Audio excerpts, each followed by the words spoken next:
A Berry Baby bölcsőhinta minden szükséges tartozékkal együtt érkezik. Összeszerelése körülbelül 8 percet vesz igénybe. A csomagban megtalálod a textil hintatestet, a belső matracot, az íves távtartót, a keményfa rudazatot, a karabinert, a hintakampót és a kiválasztott hosszúságú kötélzetet. Az összeszerelés egyszerű.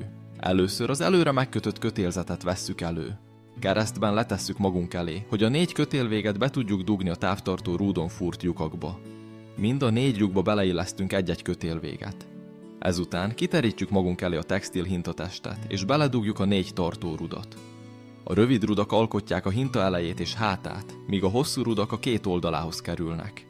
A sarkok illesztésénél figyeljünk rá, hogy a hosszú rudak kerüljenek alulra. Következő lépésben felé emeljük a távtartó rudat a kötélzettel, és a kötélvégeket átfűzzük a rudakon. Mind a 4 sarkon megismételjük a műveletet. A kötél valamivel hosszabb, mint szükséges. Ennek oka, hogy bármikor áthelyezhessd máshová is a hintát. Ezért bátran húzzunk rajta kicsit, mikor áthúztuk a furaton. Próbáljunk meg egyforma hosszúságú kötelet kihúzni a lyukakon.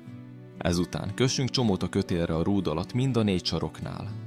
Ha nem lett egyforma magasan a csomó és emiatt ferde a hinta, semmi gond. Egyszerűen kössük fentebb vagy lentebb a kötélen a csomót. Ezután behelyezhetjük a matracot a hintatestbe. Beillesztés után a 4 sarkát kikötjük, hogy ne mozduljon el. El is készültünk a hinta összeállításával. Finom hangolást végezhetünk már a végleges helyén is.